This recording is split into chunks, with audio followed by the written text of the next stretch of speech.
Hi! Welcome back to my channel. This is Jem Abante Andres and welcome to Jems and Wonders.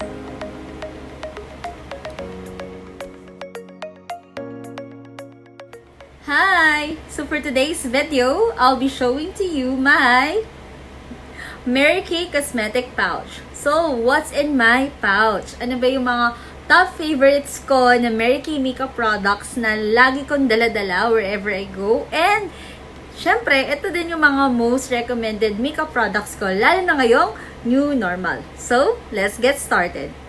Hi!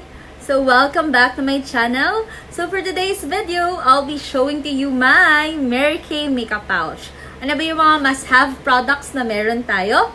First on the list, my favorite, Mary Kay Honey Glow Finisher. And nakikita naman to sa mga vlogs ko kasi meron na siyang SPF 35 and napakaganda pa ng kanyang dewy effect sa ating face. Next naman natin ay ang ating foundation primer. Sobrang effective to, lalo na kung gusto mong meron kang flawless makeup and poreless looking makeup. At saka matagal nagsistay yung makeup pag naka-foundation primer tayo. With SPF 15 pa to. Next on my list, lalo na ngayong new normal meetings and lalo pa nagmamadali lang tayo for makeup and lightweight lang yung peg natin, ito yung gamit ko. Mary Kay CC Cream. This one is very light. May SPF 15 na rin siya, tsaka water resistant pa. So, whole day, wala na tayong retouch, and hindi pa siya naghuhulas. Okay? Next!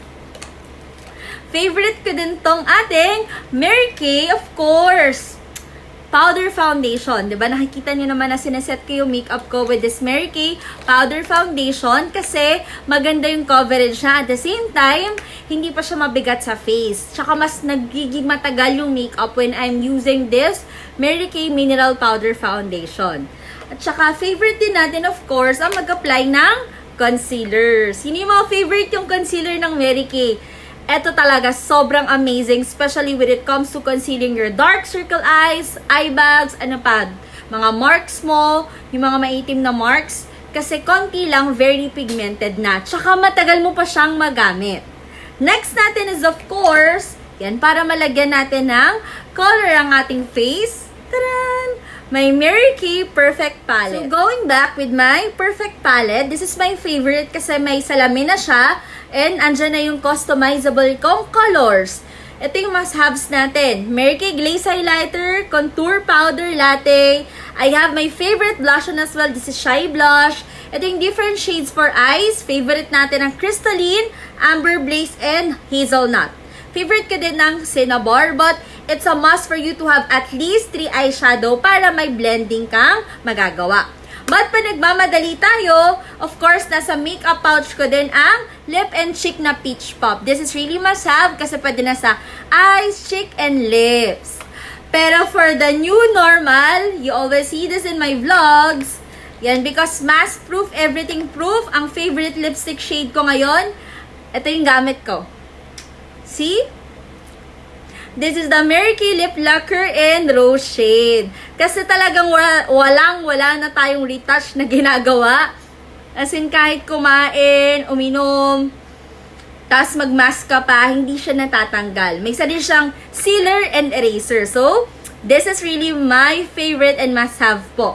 And, syempre, para mas maganda yung eyes natin, I always use the Mary Kay Waterproof Eyeliner. This is liquid eyeliner. And Mary Kay Panorama Lash Love Mascara. Another favorite kasi magaling siyang mag-lengthen and mag-volumize ng eye area natin. And right now, may isa pa akong nakalagay. Ano yan, Miss Jem? This is the Mary Kay Beauty Blotters. So, katulad nga, pag pinagpapawisan, I suggest instead of using a tissue, try using this beauty blotter and lalo sa mga oily. Kasi amazing din to. See? This is also from Mary Kay. Yan, pawisin din kasi po tayo. Without smudging your makeup, automatically, ayan, nag-mattify na. So, ask your beauty consultant kung paano magkaroon ng beauty blotters. But everything is really my favorite na nasa makeup pouch ko. Very handy pa. This is also a freebie from Mary Kay.